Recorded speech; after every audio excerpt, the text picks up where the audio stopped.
courts, it's kind of all over the place. Some courts explicitly stay away from it, and other courts go into it. We know that in this defendant's case in D.C., actually Judge Chutkan explicitly went forward and made an analysis based on the allegations in the indictment there. But not every court does, and some federal courts stay away from it for a very specific reason, which is that there are still factual allegations which have to be settled by a fact finder for a jury. And the reason... And looking at all the cases that you found, ones that didn't do it, I know generally they're going to say we don't have the record, we don't have the facts, but were there any that explicitly said, even though I could just look solely at the indictment, I'm still not going to do an as-applied challenge? Well, I think that's how we get to a case here in Georgia, and it's a case Your Honor cited back in October when you explicitly ruled, we're not going to get into this. That was the 11th Circuit case, though, wasn't it? You're talking about? I'm talking about the major case, which is the Georgia case. The major case is where they say, okay, this is a pretrial, as applied, First Amendment challenge, but essentially what this boils down to is an argument about intent. That's what the defendant's really talking about. And when you look at what the defendant wants to argue about here today, it's just saying, well, I was just a guy saying things. I was just advocating. I was just speaking my mind. And so all of this is protected, and therefore the entire thing has to go away. That is a question. I think that's your strongest argument on if we're in the analysis of the as-applied challenge. I'm still just trying to get over and really understand the procedural element of it. Well, and that's what Major says, is that because that intent question has yet to be answered, and the jury is the person who is the entity that answers that question, it's premature to consider this. You can't say that the First Amendment has been applied or that the as-applied challenge can succeed at this stage because there's still questions that have to be answered. But Major, I think it was like an overbreadth on terroristic threats, right? It begins with overbreadth, but then it moves into an as-applied challenge. That's the last part of the major. Did they actually say premature, or did they just say denied? They say that they cannot say that it's unconstitutional under the First Amendment as applied to the defendant in that scenario because there are still intent questions. Does that actually maybe suggest then that they did do an as-applied challenge? It's just very hard for a defendant to win that because all you have is the indictment. That is a way that you could interpret it. It would suggest that an as-applied challenge cannot succeed under the First Amendment because speech integral to criminal conduct is not protected. A well-pleaded indictment is going to demonstrate that speech that is pled as part of a criminal charge is integral to criminal conduct. And so there's nothing to decide if you're looking and you're cabined by the indictment. So we sort of have two routes here. Neither of them result in the grant of this motion. One says, the court says this is premature, there's questions that have to be answered, any First Amendment challenge has to happen after there's a factual record to look to.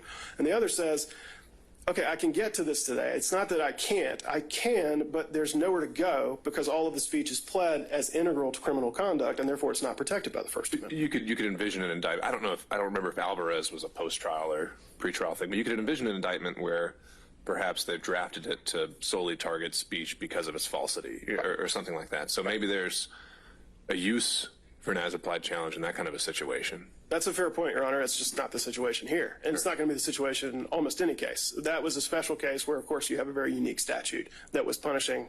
But that was really a facial challenge, too, because it was saying, like, this is just punishing falsity for falsity's own sake. Yeah. None of the charges in this case are about that. They are about falsity employed as part of, or statements employed as part of a pattern of criminal conduct in numerous ways. So there's nowhere to go. And so I think it requires dismissal or denial at this stage because you either can't reach it because there's facts that have to be established, or the indictment establishes that none of the speech is protected by the First Amendment, and the inquiry immediately ends. All right. So back to you, Mr. Sadow. Let's move forward with the idea that we're making an as-applied challenge solely confined to the indictment. This isn't a facial challenge. You're not saying any of these statutes are on this face correct, unconstitutional. And your argument is that this is core political speech. Correct. So some crimes can be achieved solely through speech, though. Terroristic threats, solicitation. Why is that not what's happening here, as alleged? Well, I think it requires kind of a detailed analysis, so if I may. Sure. All right, so the first thing we have to decide is whether or not, and we're talking about President Trump, we're not talking about the actions of others. We have to look and see whether or not that which has been alleged as facts is in fact core political speech, political discourse, protected speech at its zenith. I don't think there's any question that statements, comments, speech, expressive conduct that deals with campaigning or elections has always been found to be at the zenith of protected speech. What do we have here? We have election speech. So one must determine immediately whether that constitutes core political speech, and I suggest that it does. Now, does that make a difference ultimately? Yes, because the more core speech, the more it is protected, the less the government should be involved in restricting it. I don't think there's any real doubt about that. So then the question becomes, is the mere fact that the state here represents that it is false or fraudulent under the statutes, is that enough? Now, from what I just heard, I think the state's position would be yes. All we have to do is say it's false, it's integral to criminal conduct, it's fraud, and therefore it can't be unconstitutional as applied. I don't believe that that's what the law says. I think what the law really looks at is as to each individual application of a statute, whether or not the falsity in and of itself alone is sufficient. And I think the case law indicates that that's not so, particularly, and I don't need to go back through in detail everything that Alvarez said, but I think Alvarez is important because even when you talk in terms of, and I'll start with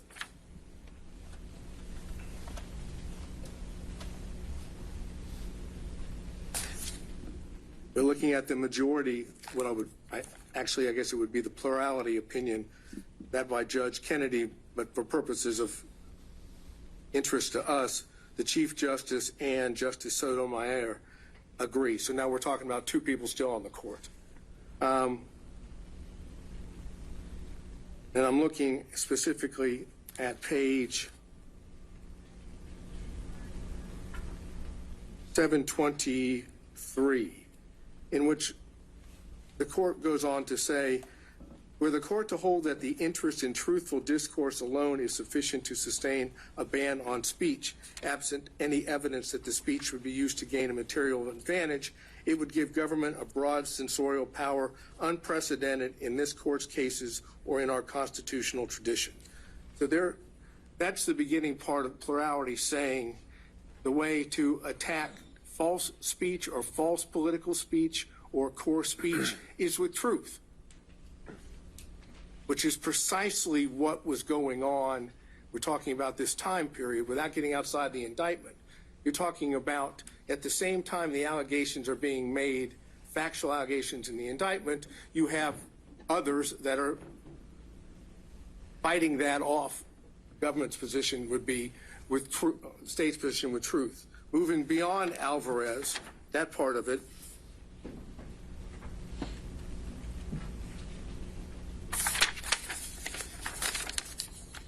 you have Justice Kagan with Justice Breyer. And here I think gets to the crux of where we are. And this is the concurring opinion. It goes through a litany of false statement cases in which the government's position in Alvarez is being false in and of itself is enough. That is, once you determine it's false, we're done.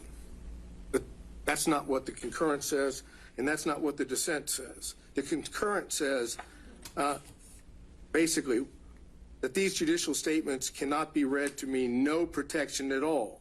False factual statements can serve useful human objectives, for example, in social contexts where they may prevent embarrassment, in public contexts where they may stop or panic in the face of danger, and even in technical, philosophical, and scientific contexts where, as Socrates' method suggests, examination of a false statement, even if made deliberately to mislead, can promote a form of thought that ultimately helps realize the truth. and then it goes on and says, even a false statement may be deemed to make a valuable contribution to public debate since it brings about the clear perception and the livelier impression of truth produced by its collision with error. So this is the proposition that it's not the falsity alone that controls. It's the context in which the speech is made. And if it is deemed false, and for purposes of the indictment, we have to assume that it is false because that's what the facts have been alleged. That doesn't mean it's the end of the analysis. Why do we not also have to assume, since it's an allegation, I think you say in your brief, that it's unlawful, willful, and knowingly false? No, because at least our position, President Trump's position, is those are not words of fact. Those are words of legal connotation. And that while they have meaning, that would allow, for example, let's go to Alvarez and the Stolen Valor Act. Just because they alleged that it was unlawful didn't mean it wins. That is, it doesn't mean that the government wins. But that's because they decided that wasn't a crime at all. I mean, that was a facial challenge where they said this statute, even if you violated it, violates the First Amendment. You've said that the RICO statute, you can violate it and not, it's not a, right? So we put legal conclusions in indictments all the time. I think that's going to be part of Mr. Schaefer's argument in just a minute. I mean, you said a moment ago, just because the state pleads it, you don't think that's enough in an as-applied challenge, and I'm trying to figure out why. As to statements such as legal conclusions are unlawful and so forth. Now, if there had been, I guess if the allegations had been broader, maybe we wouldn't be at that crossroads, but those aren't facts. The facts, as I've outlined or we've outlined in our brief, you take the overt acts, you look at those overt acts, and then those the same time and then look at the substantive offenses or conspiracy offenses in the rest of the body of the indictment. Words like unlawful don't change that. At least that's our position. So now we're talking in terms, going back to Alvarez and the concurring opinion, you're talking in terms of falsity alone is not enough. There are situations, contexts which override just the falsity alone. And that, again, the political discourse, the political speech, the more significant it is to certain issues, clearly being President of the United States at the time, dealing with elections and campaigning, calling into question whether what had occurred, at least in the election of 2020 for president, that's the height of political speech. And then you go even to the dissent, which I think is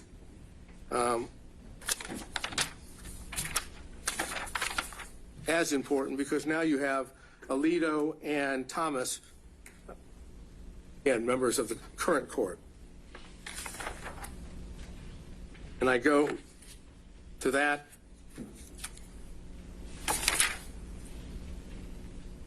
What I believe starts at page 751, and it says,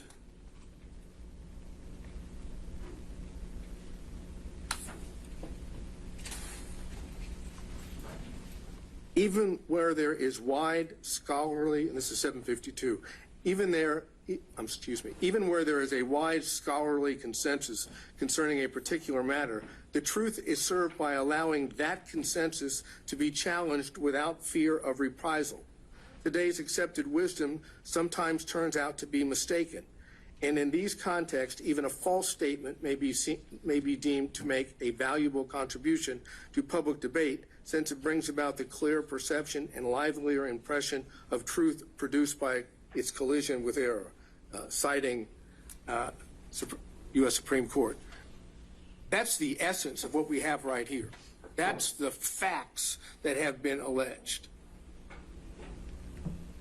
Essentially, the state's position is because, as alleged, what President Trump said speech-wise or expressed either through his speech or conduct, which is still freedom of expression, because that's false in the eyes of the state, it's lost all protections of the First Amendment.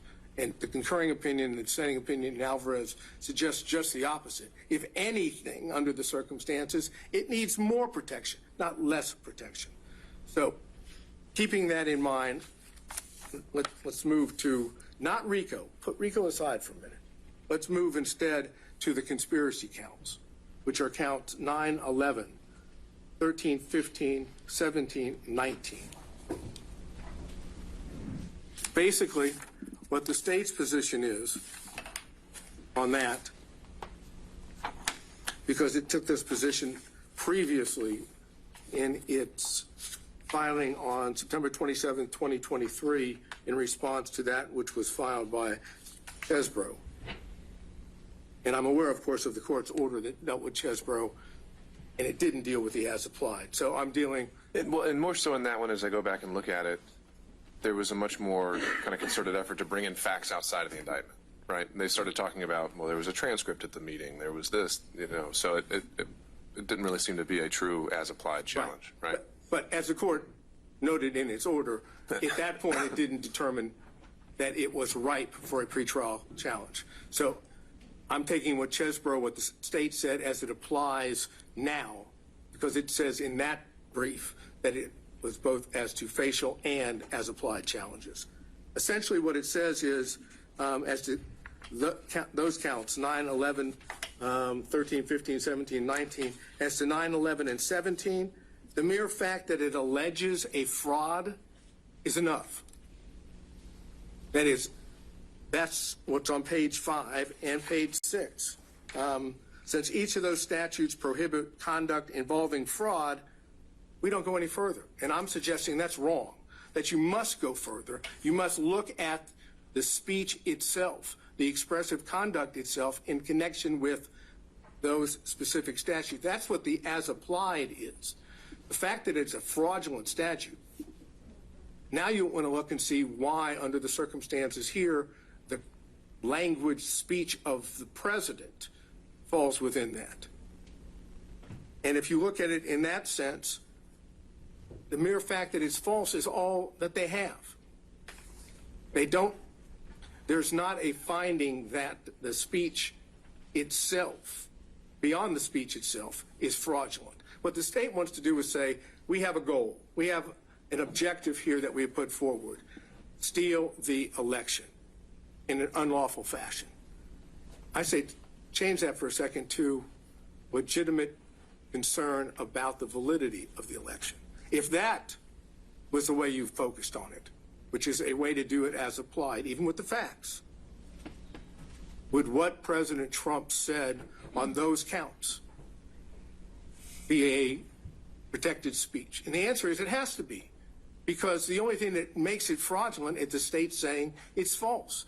Take every one of those and say, okay, it's not false.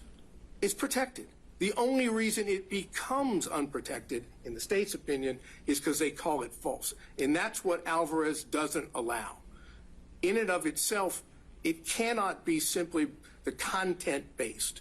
It has to be contextual. And the contextual here is a political core value being addressed, elections and campaigning.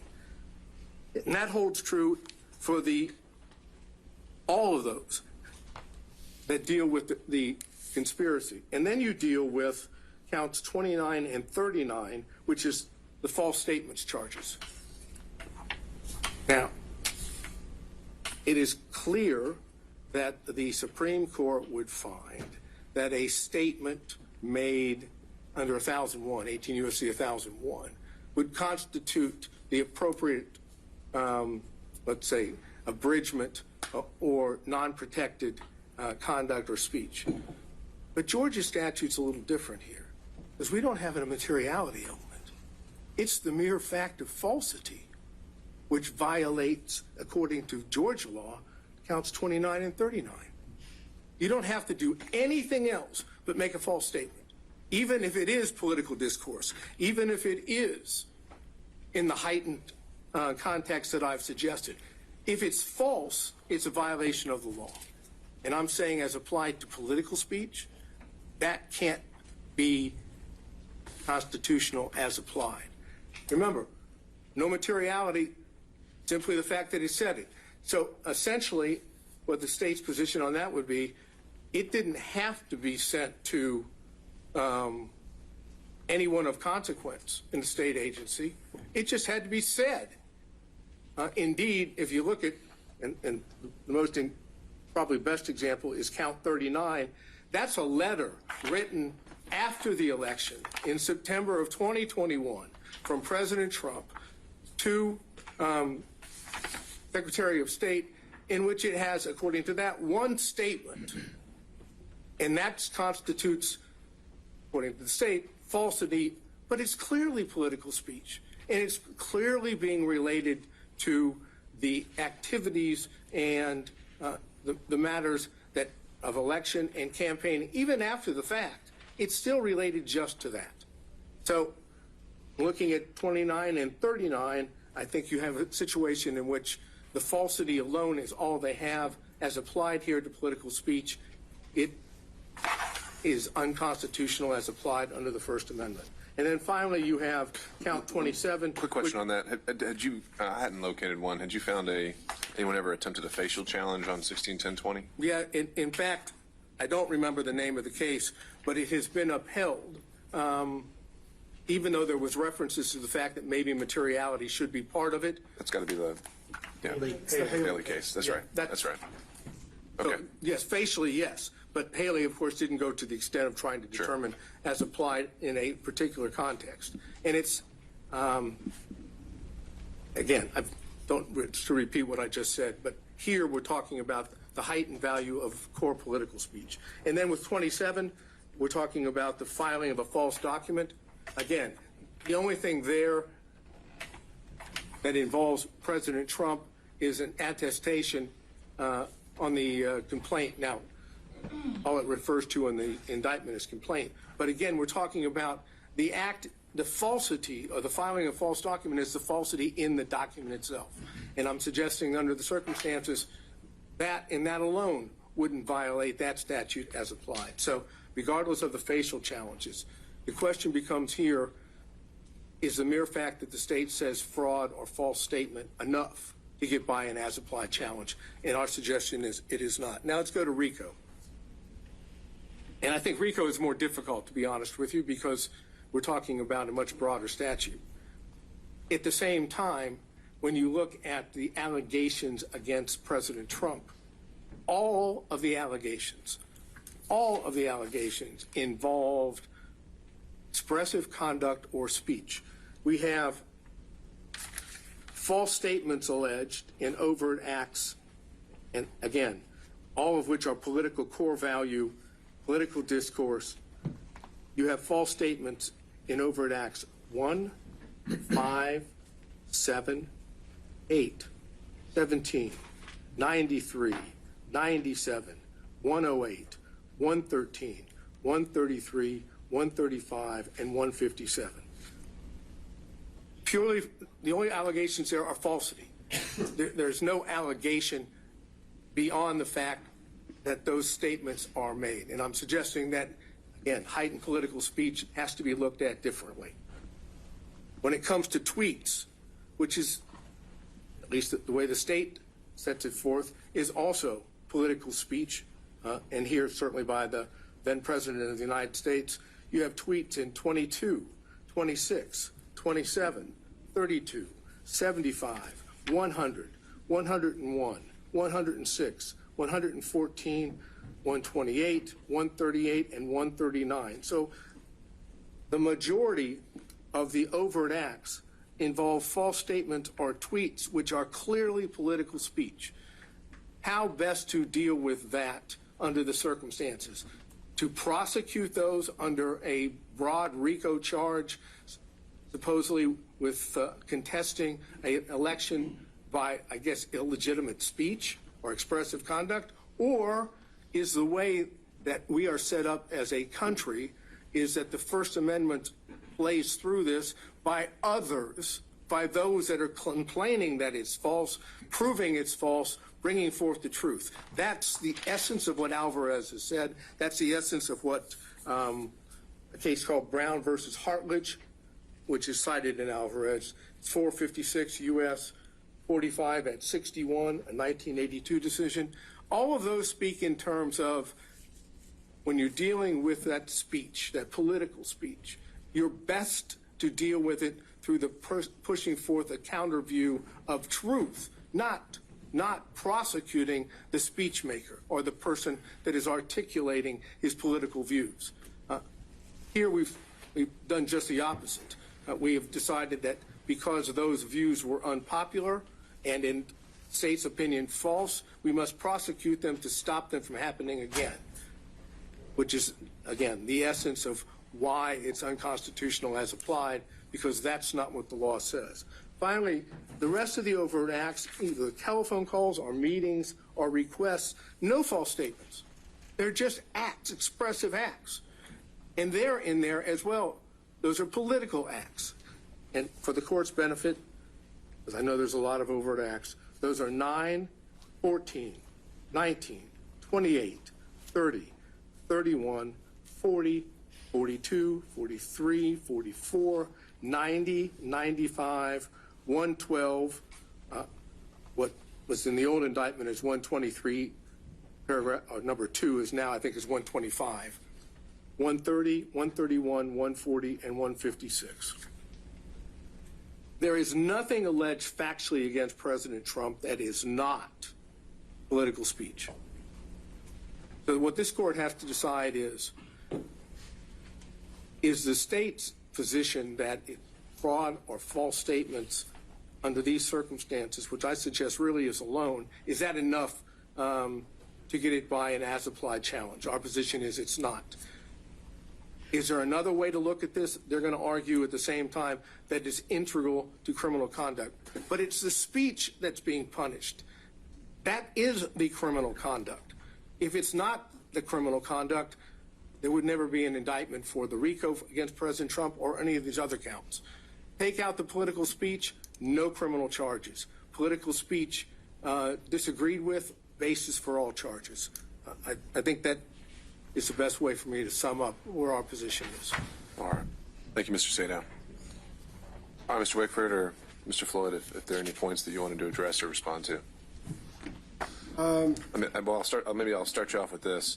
It certainly seems that the primary case driving Mr. Sadow's argument would be Alvarez, and because that's a fractured kind of plurality opinion, I'm wondering if you have any thoughts on just how much that can drive this. And I know the state back in December was also citing Alvarez as the primary case. I wonder if that's even the best one for your arguments. I think to address the first, elephant in this courtroom is that a Judge Chotkin in D.C. has evaluated all of these arguments under Supreme Court precedent already. So I would refer, Your Honor, to that court's analysis, because I'm hardly going to improve upon the findings of the federal judge. However, speaking specifically to Alvarez, it is a plurality opinion with several different opinions written by other justices. What they all agree on, though, is that Alvarez doesn't change the law, that speech integral to criminal conduct is not protected under the First Amendment, and that that's not what Alvarez was about. It was about punishing falsity for its own sake. So the question is that what the state is doing here? And by fundamentally rewriting the indictment, the defendant is suggesting today that that is somehow what the state is doing, when actually what the state is saying is that these statements made by the defendant were all employed as part of criminal activity, various conspiracies, frauds, intentions with deceit, and violations of the law. It's not just that they were false. It's not that the defendant has been hauled into a courtroom because the prosecution doesn't like what he said. He is free to make statements and to file lawsuits and to make other legitimate protests. What he is not allowed to do is employ his speech and his expression and his statements as part of a criminal conspiracy to violate Georgia's RICO statute, to impersonate public officers, to file false documents, and to make false statements to the government. That's what he's alleged to do. He's not charged under 161020 because he told some lies. Although it is very interesting to hear counsel for Mr. Trump tell us about the usefulness of lies. He's not being prosecuted for lying. He's being prosecuted for lying to the government an act which is illegal because it does harm to the government. That's the reason that it's illegal. That's why it's different from the statute evaluated in Alvarez. Same thing with filing a false document. It's not just that you made a false statement. It's that you swore to it in a court document and submitted it to the court. That does harm to the judicial system. That's obviously different from just falsity being punished for its own sake. And that is what each and every charge in the indictment demonstrates, is that these statements are part of criminal conduct that is larger than just the false statement on its own.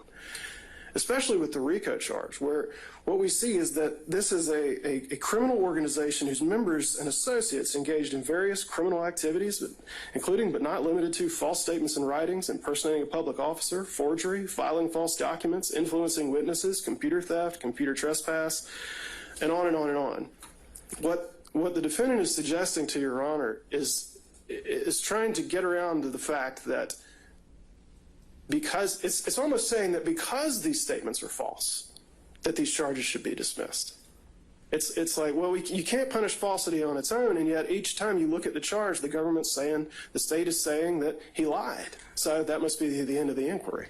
But that's not the end of the inquiry at all. That's not what the indictment says. It's not just that he lied over and over and over again, as counsel for the defendant points out by listing all of the instances in the indictment. It's that each of those was employed as part of criminal activity with criminal intentions.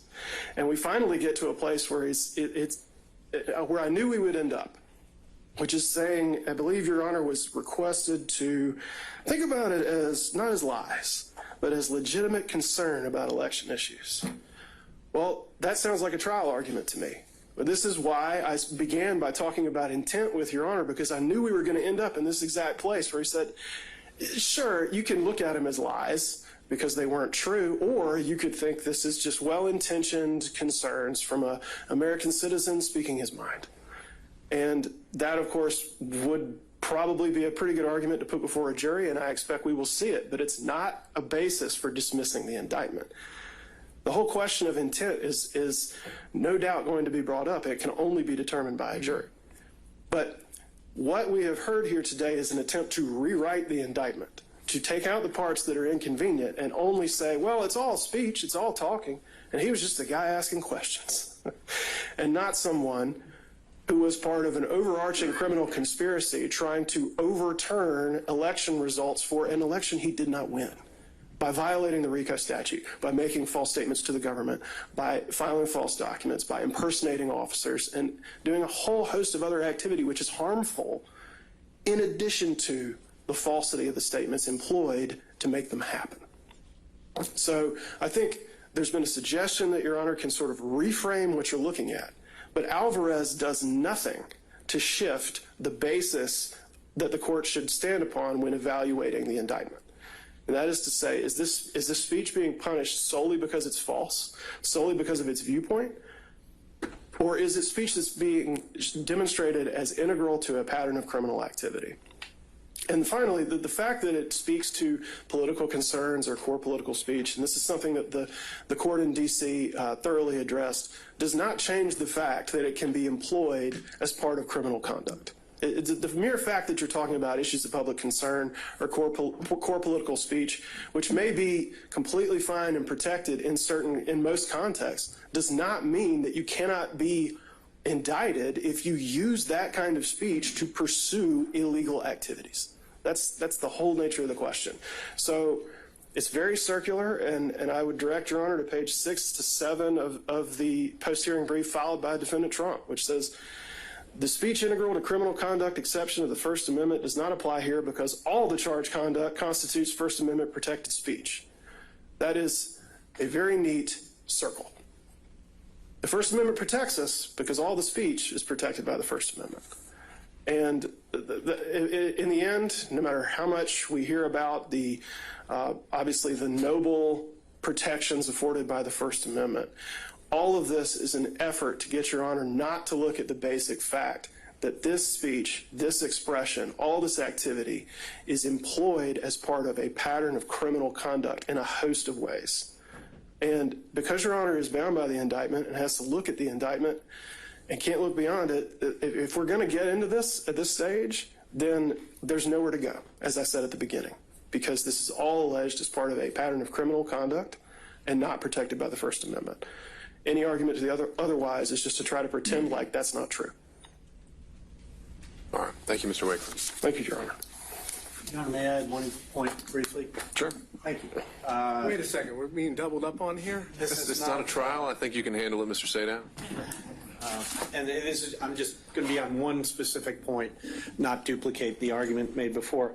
I believe Defendant Trump fundamentally misunderstands the role of an overt act in a conspiracy case.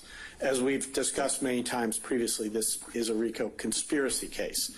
And so we heard Mr. Sadow discuss various overt acts and say, well, but this is just a tweet, this is just a phone call, this is just X. The unspoken underlying and incorrect premise then is that every overt act must be a crime. As we've discussed a number of times, and as the state has set forth extensively in multiple briefs, that's not true. The purpose of an overt act is to show that the conspiracy is in operation. It is not a separate crime. It doesn't have to satisfy the elements. It doesn't have to be pled with that level of detail, as Your Honor acknowledged in an order I think that's all of 2 weeks old. And so to say we can't mention this particular act or this particular conduct because it's not a crime or it's protected by the First Amendment, the answer to that is actually, so what? Because it could be legal conduct, it could be First Amendment protected conduct that also shows there's a conspiracy in operation. And that's, as long as it serves that purpose, it's fine. And so overt acts should not be examined by a standard that has no application to them. They are not separate freestanding offenses. And there is federal case law that, if need be, we can cite it to you, that has said an overt act can involve First Amendment activity. Its purpose is not to be something that is separately charged here, separately subject to a separate sentence. Its purpose is to show that there is a conspiracy and it's in operation. Georgia requires one overt act by any one defendant. So, of course, the RICO would stand if anything, any of the 161 overt acts alleged constituted an overt act. It would only take one. It doesn't take any by Mr. Trump. But the point is, we have an abundance of them by Mr. Trump, and for purposes of the RICO statute and the manner in which it functions, it doesn't matter whether that's First Amendment conduct or not. I mean, my colleague has fully explained why much of this conduct is not shielded under any circumstance by the First Amendment, and I don't mean to contradict that in any respect. But it's important not to lose sight of the function the overt act plays, the role it plays in a conspiracy case here, because it is not the role being suggested by Defendant Trump. All right. Thank you, Mr. Floyd. All right, Mr. Sadow, I'll give you a couple minutes. Final word. Thank you, sir. If I heard what Mr. Floyd just said,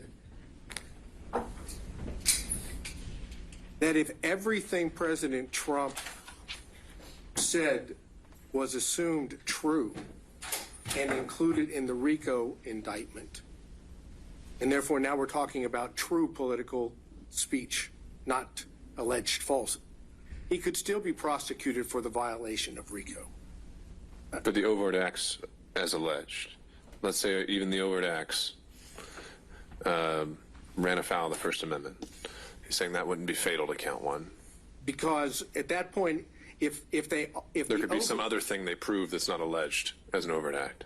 Okay, that may, as I understand it, as I understood it as well. But what I'm suggesting is, if all of the overt acts are nothing more than core political speech or expressive conduct, and nothing else is alleged which is not protected by the First Amendment, then you have an insufficient basis for which he has been indicted, because he's being indicted for First Amendment speech and not for unprotected speech. And therefore, the statement that was made about if it were true, we could still use it as an overt act, suggests that they can prosecute true speech, which is what we're trying to get to here. It's the nature of the speech, the political speech, the heightened value of such, which gets this situation different than others, and the fact that it comes from then President of the United States. going back to what was said in addition by the state, what the state claims is criminal here is lying to the government. That's what it said.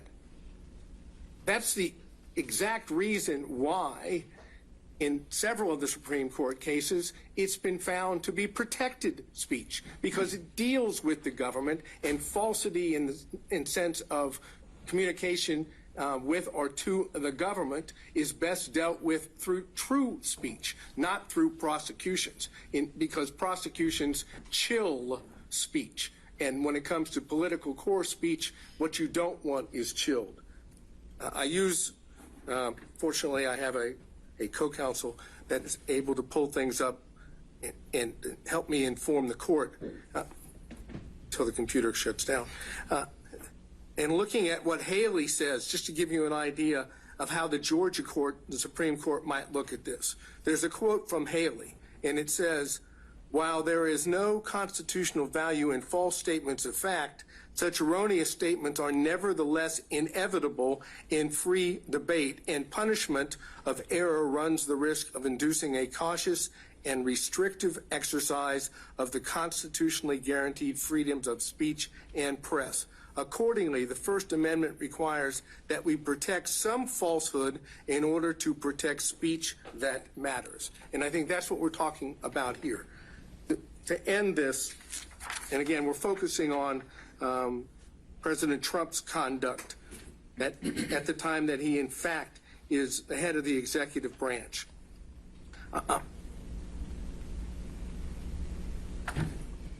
There is references to this in Brown v. Hartledge, and I cited that earlier.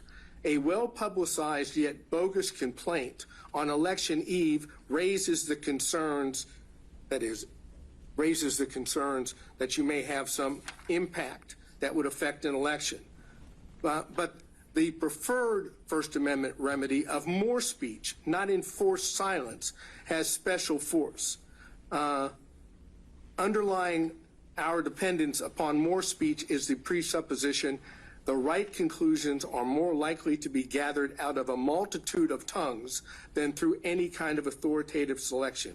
To many, this is and always will be folly, but we have staked upon it all. And for speech concerning public affairs is more than self-expression, it is the essence of self-government. And that comes from Garrison v. Louisiana, which is cited also in Alvarez.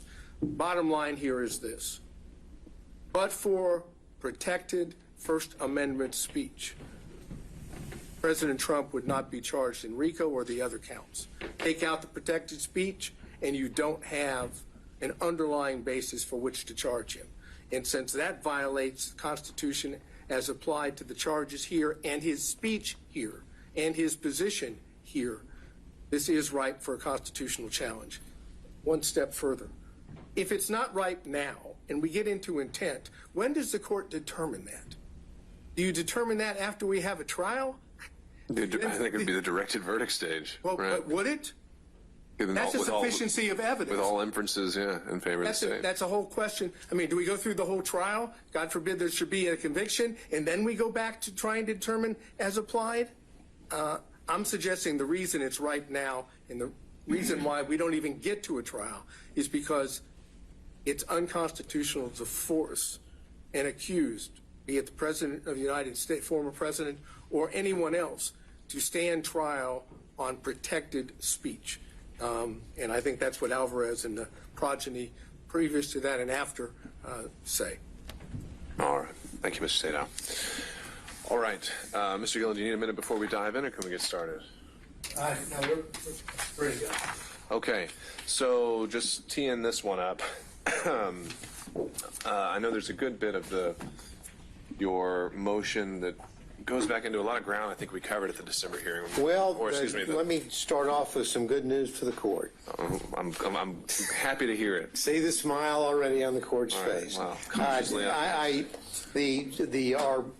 Our general and specific Demurrer, a great deal of that does go into the areas of RICO that the court has not only ruled on but heard other arguments. Well, I haven't ruled on it yet, but it was just we talked about continuity. Ruling in October, the 17th ruling addresses some of the issues that were addressed. So I'm not going to replow that ground. That the court has heard. I'm aware of the government's position. I know that probably ruined Mr. Floyd's day by not allowing him to get up and go back over his RICO expertise. I'm not going to do that. What I'd like to do, though, today is to move forward to some areas that I do think needs to be. And the question really, when the court said, do we want to have oral arguments today or not? And then the question was, well, because on the RICO thing, I think I probably could have said, if it was just the RICO component, I would have said, fine, let's just do it on the papers. You've got a lot of other counts. There's some other things that I wanted to talk about and have the court focus on as it relates to some of the other aspects of the Demurrer, special and general Demurrers, and to focus on that in this way. Number one, I want to talk a little bit about some of the counts impersonating public officers. I want to talk about the forgery, the false statements, briefly, and talk about that, but also to raise this issue with the court. Now, we argued that in our pleadings, but the defendant still filed additional motions on these very issues and did a very, very good job in a lot of his arguments. We know that the court granted the stay for defendant Still because he's of the state legislature, and thus, had that not happened, Mr. Beaver would be here with me talking about these issues. I think that the Still pleading addressed a lot of the issues that were raised in the response by the state, and so with the forgiveness, hopefully, of my dear friend Mr. Beaver, I'm going to mention some of the things that they mentioned, but I would hope on behalf of defendants Still, the court may listen to what I say, but also prior to ruling on these particular issues might afford defendant Still the opportunity to have his own oral argument day so that he could more fully address these issues, and that's and I would appreciate that on his behalf. When we talk, let's get on to it. We're talking about impersonating a public officer charge, and we talk about that. When we talked about that, we talked about whether or not the charge. Definition of public officer, right? Impersonating a public officer charge, count 8. We say that's subject to dismissal.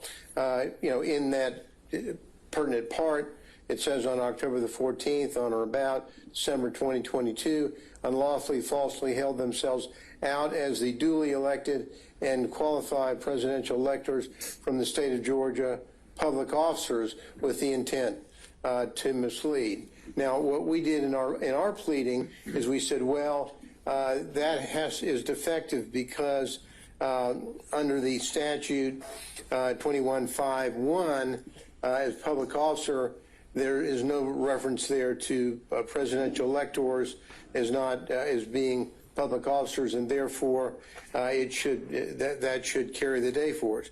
The state's response says, well, not so fast, Mr. Gillen. We've got cases here that talk about situations in which 2151 doesn't carry the day and isn't. Well, not even cases. I mean, the statute itself. Right. I mean, you're pulling that from the ethics statute. Exactly. So I'm not really sure why I'd even look at that. I mean, public officers all throughout the code, and it's just kind of one of those hanging kind of question marks, I suppose. So what the state does, and I can see the court's point. I'm not going to argue that. What I am going to say is that what they say, they cite cases where there are individuals that are impersonating agents, police officers, peace officers, or agents for Metro Atlanta Human Trafficking Task Force. Okay, that falls into that category. Trafficking in the task force or a federal agent. Those are things that the state responds to.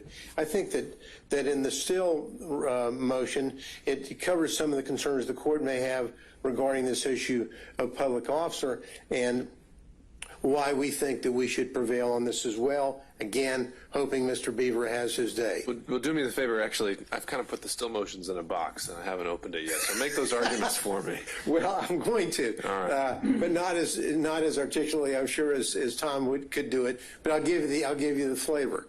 The flavor of it is that in the still motion, which we adopted as after it was filed, it talks about how other case law in Georgia, when it talks about, first of all, 1610-23 doesn't define public officer. So we start from that, so we've got that out there. Not defining the public officer. Now, but the still pleading does say that the issue of who is and is not a public officer is addressed in other contexts in Georgia law. Usually in the quo merito proceedings where somebody's trying to find out the legitimacy of somebody having or holding a particular office. And in that context, there are cases citing in the still pleading that address this very matter.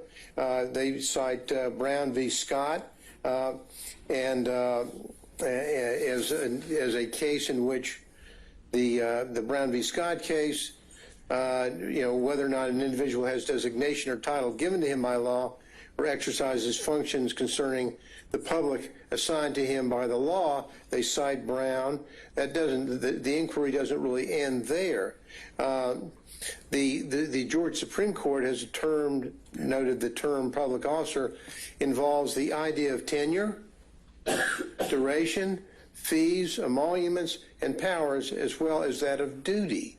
And so that's McDuffie v. Pergerson, and that has to do really with grand jurors. So when someone says, well, is a grand juror a public officer?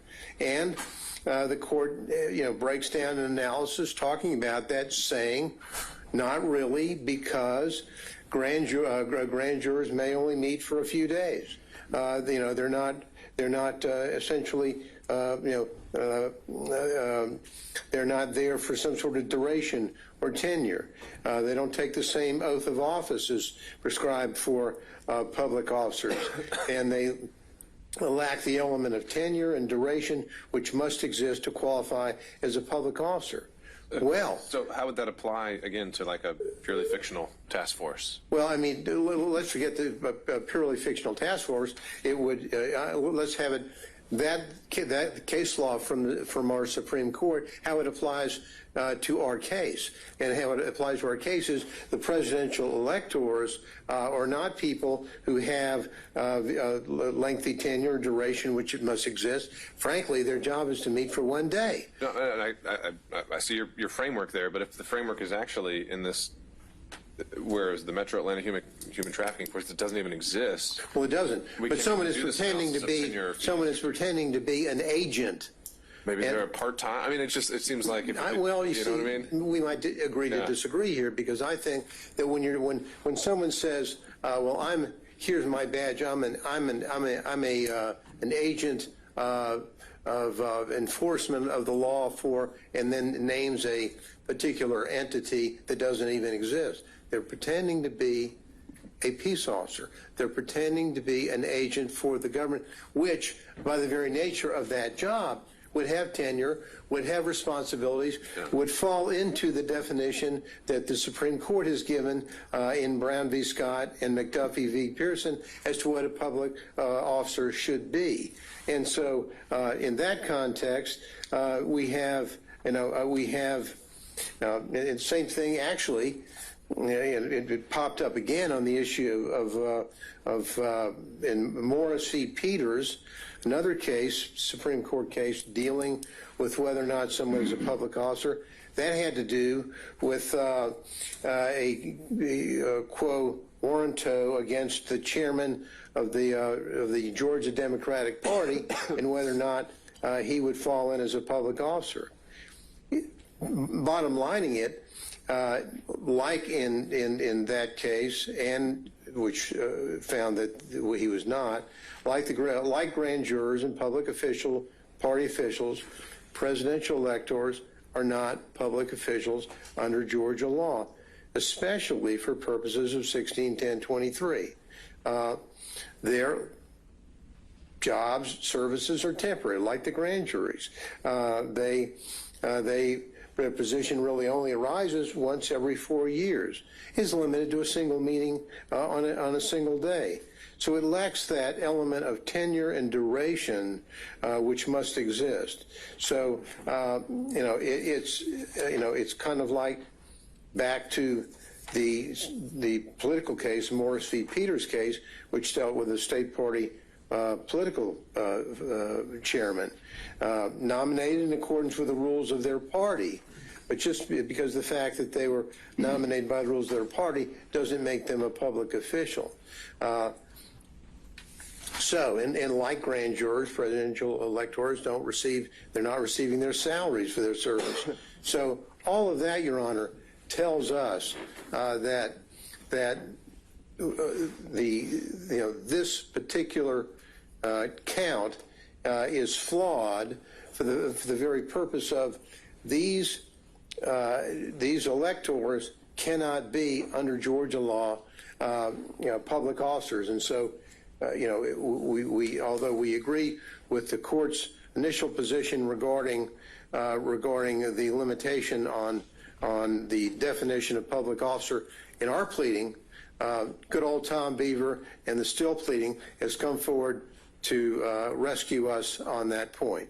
And so if you look at what they did, and hopefully Tom will do a better job of articulating those points, in their pleading they talk about specifically some other cases that get into either in Texas and I think Utah as well, that deal more specifically with this. But for the purposes of argument today, I think that we've sort of got the drift on what I think is happening on the impersonation of public officers. They're not public officers, and clearly under the direction we believe of our Supreme Court, they could not be so judged. Now, again, I'm not going to spend a whole lot of time up here with the court, but I do want to touch on a few of the other components of our pleading. The forgery counts.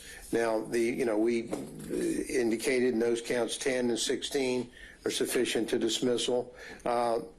Writing a check in a fictitious name or manner that the writing is made or altered purports to have been made by another person. That's the definition of 1610.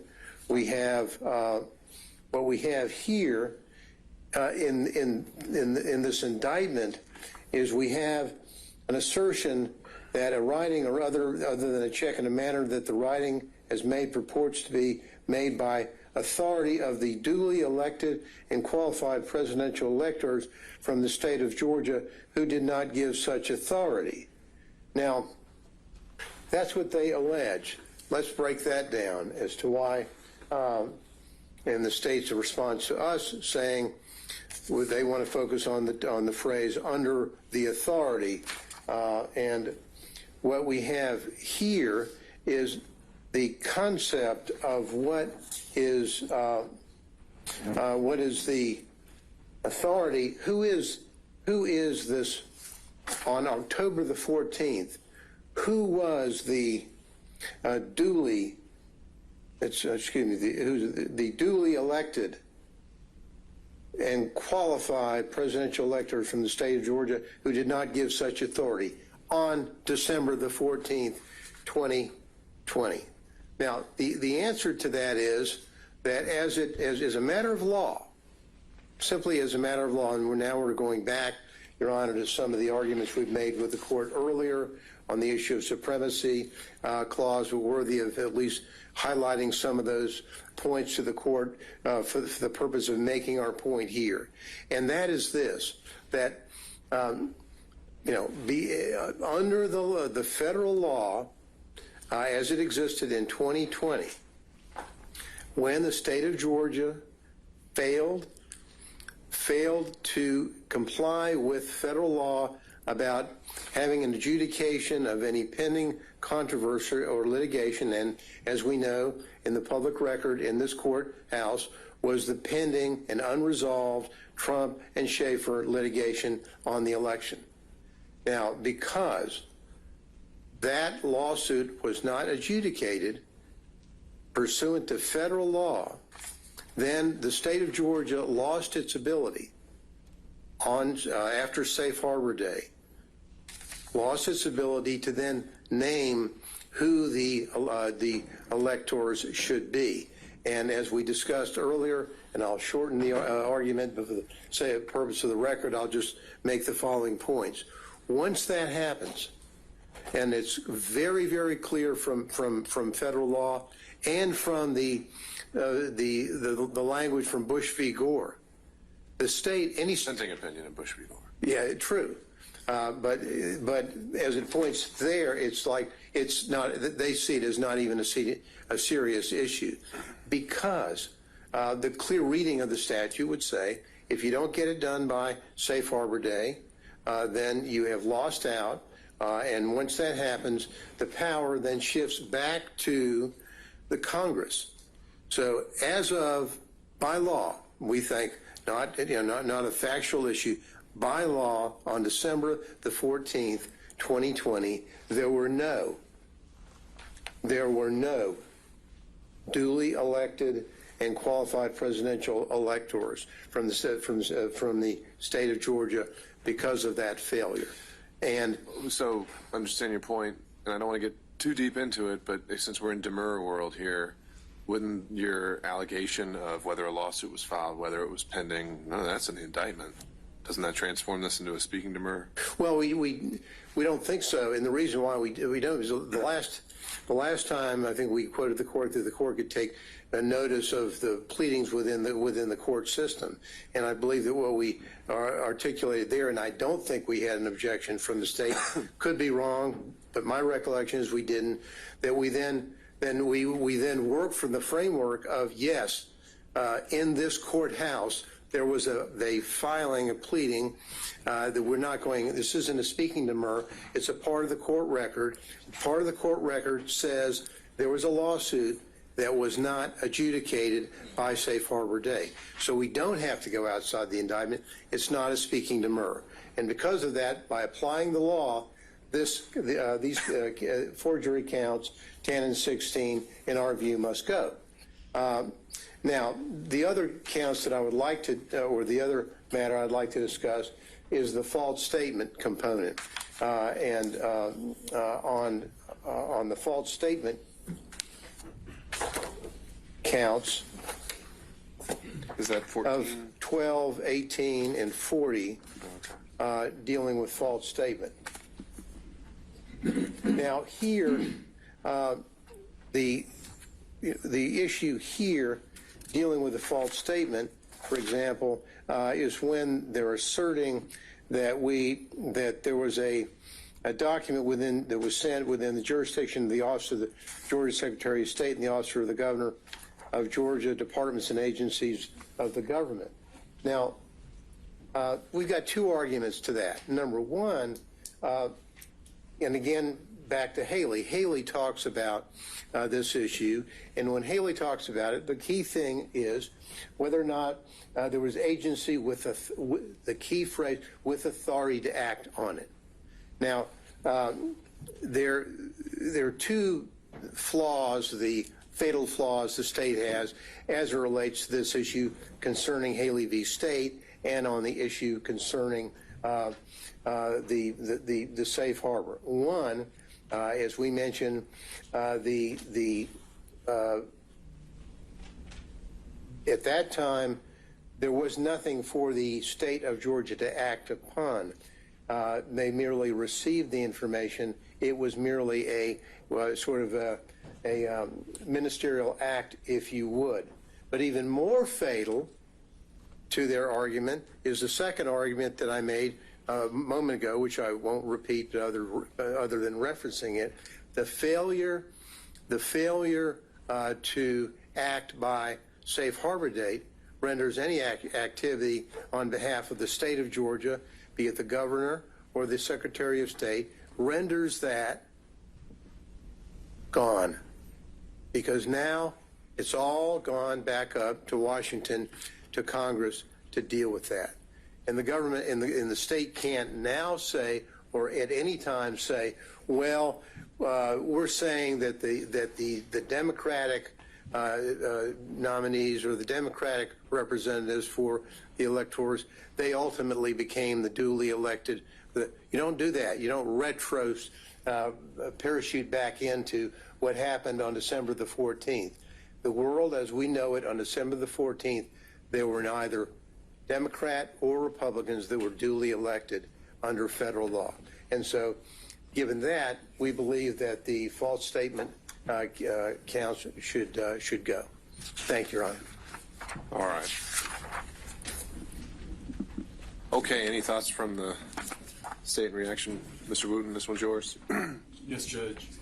Why don't we pick it up on that last point, because I know we've dived into some of this, not so much the safe harbor aspect of it in that argument, but the idea that the governor's office and the Secretary of State's office just didn't have jurisdiction.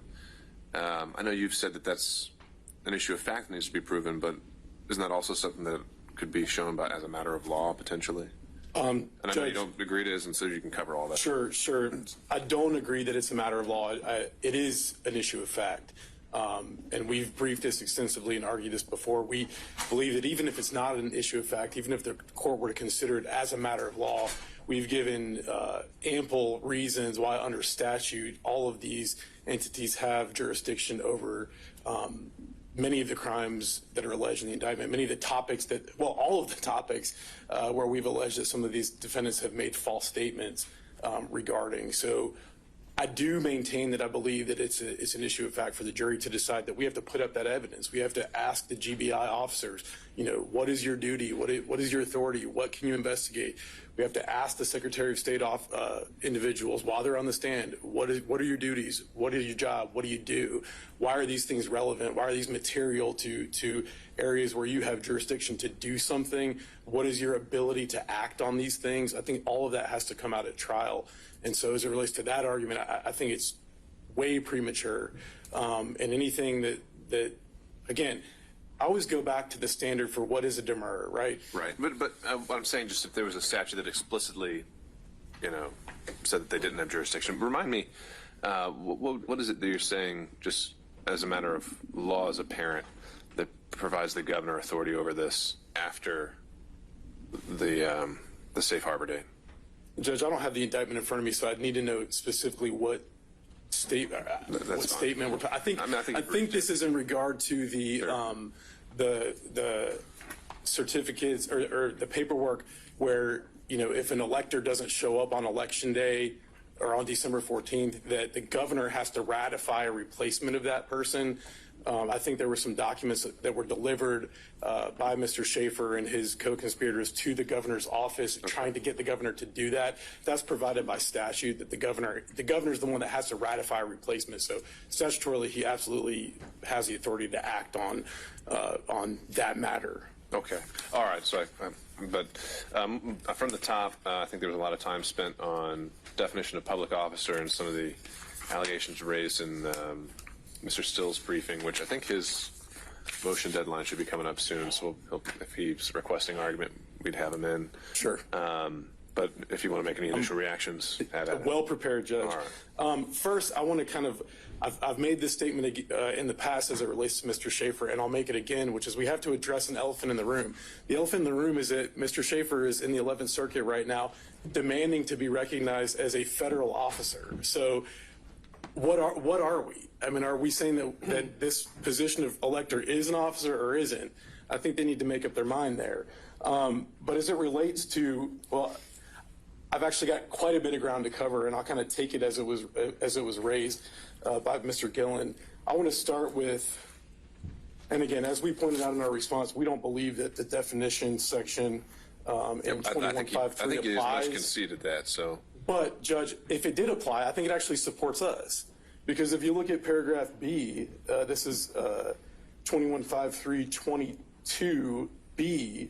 It says public officer means every other elected state official not listed in subparagraph A. So it's a comprehensive definition of any elected state official. So we believe that would absolutely cover it to the extent that it's persuasive, that it shows that presidential electors are public officers. That definition says any elected state official. So they are elected state officials. I want to hit briefly on the cases that were raised by Mr. Gillen as it relates to what Mr. Still put in his pleadings, prepared to address those. First, there was an intimation that 1610-23 only applies to police officers or peace officers. We know that that's not true because of a case called Kennedy versus Carlton. That's 294 Georgia 576, 2014 Georgia Supreme Court case where a conviction was upheld for someone impersonating a DFACS employee, clearly not a police officer, a peace officer of any kind. So we can dispense with that argument. As it relates to the cases that Mr. Gillen referenced, the definition of public officer in other contexts, all of those cases deal with the definition of public officer in the context of a petition for quo warranto. I believe there's 3 cases that are referenced in Mr. Still's pleading. We're filing our response to that tomorrow, but I can kind of take them in turn.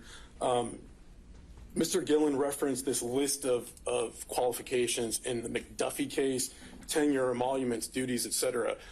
That's not the holding of McDuffie. So the way that the McDuffie case is structured is the Georgia Supreme Court says no one's ever definitively said what a public officer is in the context of quo warranto. Well, look, if you're about to file a response and Mr. Beaver may be requesting oral argument, why don't we just save it for when I've had a chance to read these cases and we can be more productive. Sure, I can skip those cases, but I did want to hit a few points, Judge, as it relates to the statutes that establish that presidential electors are public officers.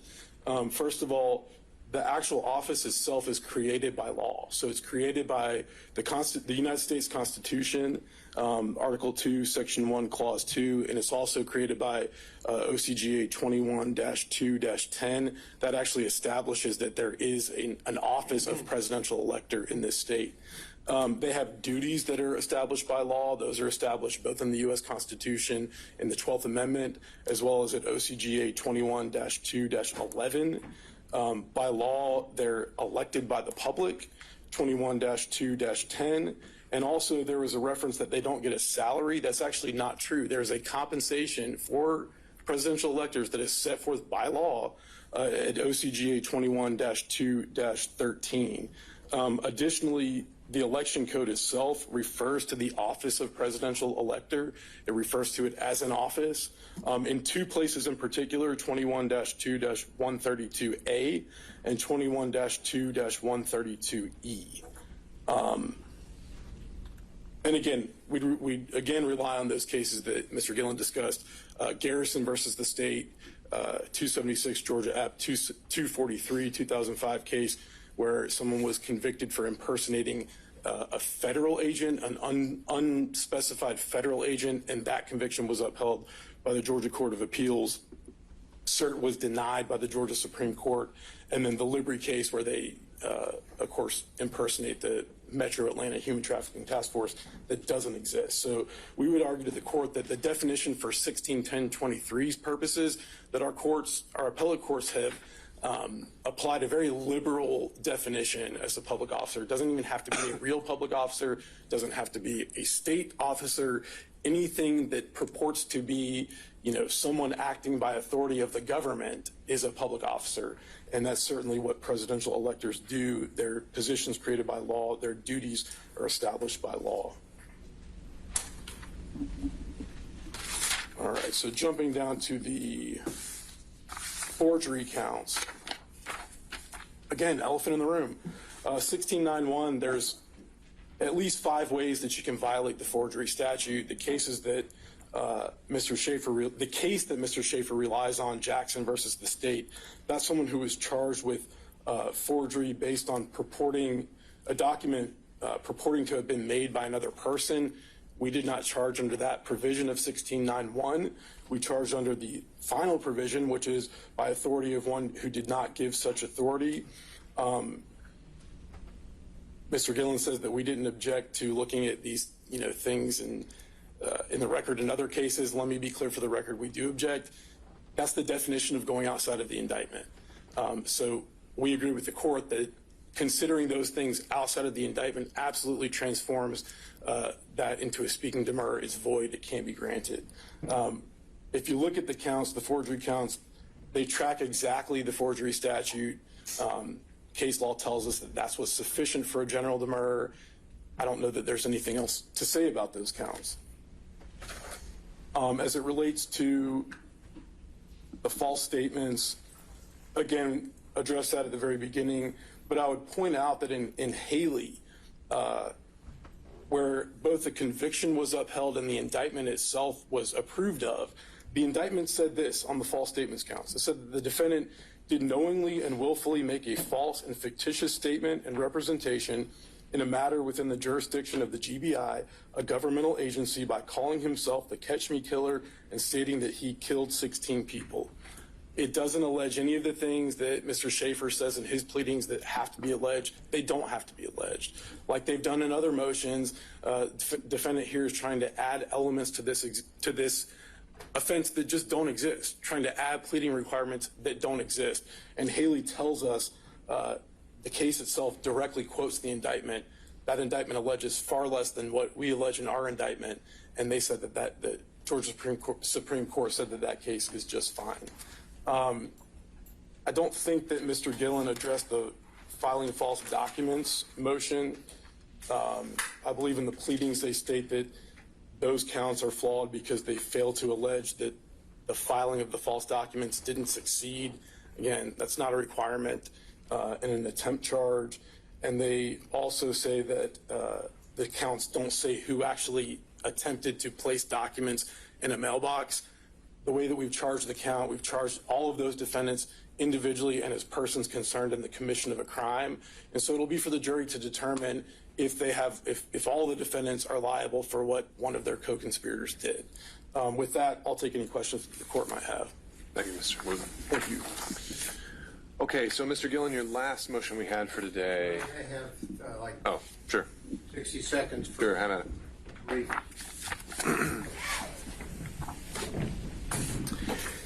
The state did not and cannot answer the direct question about a violation of the safe harbor rule, why that would allow that situation to give the governor or the Secretary of State any authority to do anything. That comes in under several of the arguments that we've made. I won't repeat it, but they simply, their argument is, let's put an agent up and ask the agent whether or not he had authority. No. By law, by federal law, they did not have the authority. It's not whether some GBI agent thinks that he can come in here and tell the jury, pay no attention to federal law, pay no attention to the dissenting opinion in Bush v. Gore, pay no attention to that, I'm a GBI agent, I say we can do it. That's wrong. They lose there because the law is very, very, very clear. And we can go back and we'll, both the state and I know the Schaefer team will go back to look at our argument that we made to the court when my recollection could be wrong. I don't think so. We'll see. But my recollection was because the pleading was a part of the court system that we had a citation which permitted the court to take that into consideration as part of the record and thus not going outside of the record for speaking demurrer. I could be wrong, but we'll get that to you quickly because that, and they latch onto that to say, pay no attention to the reality of what happened in this courthouse, in the court filings, which destroys their argument. And so with that, Your Honor, I'll sit down and then I'll go back and get my other folder.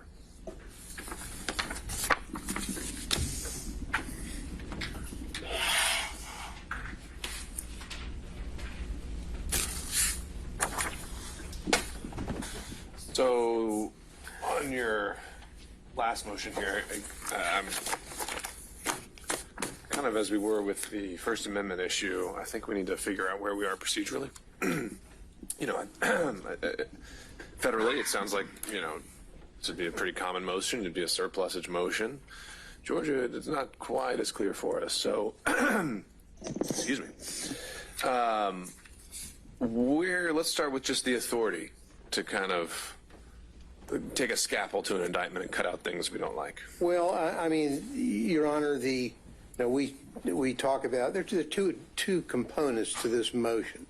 One, there's the strike surplusage, and then there's a dismissal that we asked for, which is kind of also a component of the other. Now, we cite the State v. Corin on the issue of being able to, the allegation, the indictment is not wholly unnecessary to constitute an offense as mere surplusage. We think right. When we read the surplusage opinions, we're talking about, a miscited code section or a wrong date or something like that. So I don't know. I don't think that's what you're characterizing. No. I guess this is where I'm. It's more just a legal conclusion, right? Let me. A legal conclusion, number one, but it's even more than that. It's this. When they continually, in their pleadings, in the indictment, in their pleadings, in their extrajudicial comments that they make, they have bombarded the defendants, the electors in this case, with the concept of and the phrase of fake electors. Now that is not, that is a description, a conclusion, and a pejorative description. So it's a legal conclusion you very much disagree with. It's the core of your defense. I think it's not only a legal conclusion, but it's also something that should be stricken because it is just a pejorative statement. I'm not saying. I'm saying. I can call you something really nasty in an indictment, and it doesn't necessarily have to be a legal conclusion about your violation of a particular law. And so that's what we have here. And we have this permeating this case. Well, I'm just trying to, again, based on what we've seen and is allowable in Georgia, let's just make it simpler. If in a murder indictment someone's alleged to have acted with malice aforethought, that's a legal conclusion. Well, that's right. And it's something that the defendant may really have an issue with. But we don't strike it. We just go forward and we go to trial. Different world, different cases, not the point that I'm trying to make. What I'm trying to make is, and you put in malice aforethought because you put that in there to define the terms. Sure. What about this one? There's one I remember when we talk about nicknames and aliases. And I remember there's one in Georgia from the 90s. They put in an alias of Stomper. And he had beat the defendant to death. Well, and the Supreme Court said, that's okay. You know why? Because they probably proved that there was an alias of that guy called Stomper. That's different than that trial. The state's saying we're going to prove that you're unlawful elector. Well, no. In this indictment, what they have done in the indictment, it's not necessary if they want to, and we think it should be stricken. We think the count should be dismissed. We know that based upon the case law that we've cited. But in closing arguments, Lord forbid we ever get to closing arguments, hope we don't. But if we did, and they stood up and they said, well, we think that they were we think the evidence shows that they were fake electors. That's one thing. That's argument. That's advocacy. There's no place for it in the indictment. And there's no place for it in what they have done, not only in the indictment, but in their pleadings and statements they've made outside to the media.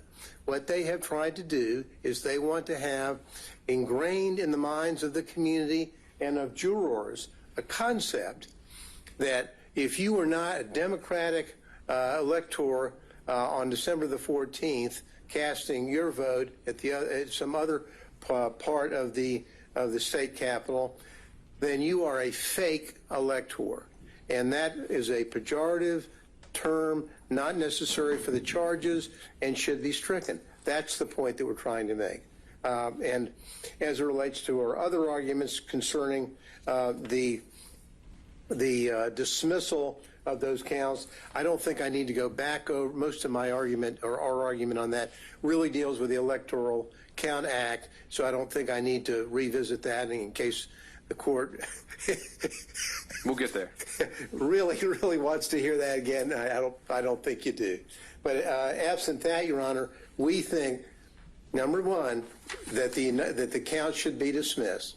for the reasons articulated earlier and in our pleading. And number two, that even if the counts are dismissed, in addition to that, references throughout the indictment to fake electors should be stricken as well. Thank you, Your Honor. All right. Thank you, Mr. Yellen.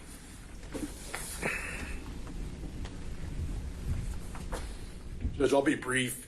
Nowhere in this indictment is the phrase fake elector. It does not exist. Literally not in the indictment. So I'm not really sure what we're talking about, removing something from the indictment that's not there. As the court pointed out, and I struggle with this motion, and I'm not going to say much because we're primarily relying on our response, but an indictment is itself a legal conclusion. Every allegation in an indictment is a legal conclusion. That's what an allegation is. And so if indictments aren't allowed to have legal conclusions, then I guess we aren't allowed to have indictments anymore.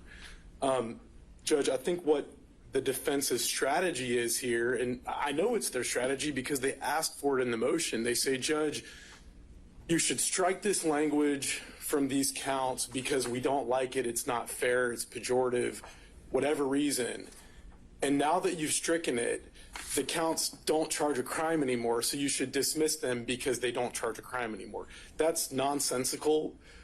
We cite in our briefs opinions where the court says, the appellate court said, you literally can't do that. If something's essential to the charge, if it's essential to pleading an essential element of the charge, you can't strike it. It's not subject to being stricken. And I just highlight one citation that we reference in our brief, Malloy versus the state, 293 Georgia 350 2013 Supreme Court case.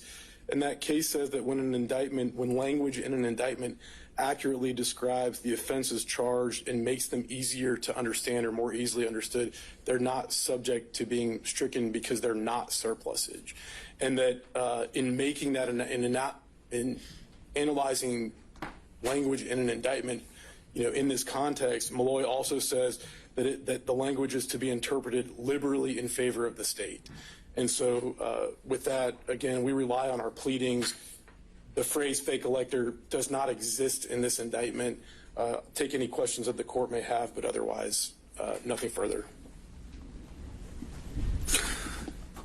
Maybe one. I've seen a line of cases talking about whether defects, can be stricken, and a lot of that depended on whether they're material or non-material. Is it safe to say that these phrases, the ones that are highlighted here, lawful elector votes, false electoral college votes, and duly elected and qualified presidential electors, would you say those are material phrases for each of the charges they appear in?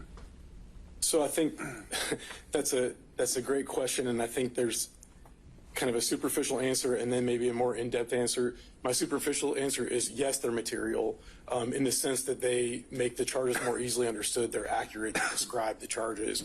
I am familiar with that line of cases, and it's a little bit unclear in the cases whether material means that or whether material means that, if you strike something from the indictment that the count falls apart. Sure. So I'm not clear. What I know is in this context, I don't think it matters because what's being challenged, I think that it's approved of by our appellate decision. If you've happened to go down that road, though, and we take the position that material means it can still survive General Demurrer, any thoughts there? Judge, again, turning back to Malloy, the holding in Malloy is that as long as the language in an indictment, even if it's not essential to an essential element, as long as it's accurate, it describes the offense's charge, and it makes it more easy to understood, it's simply not surplusage. If it's not surplusage, it's not subject to being stricken. But do we think these phrases are material and meaning they're necessary to survive a General Demurrer? I don't have them in front of me. So.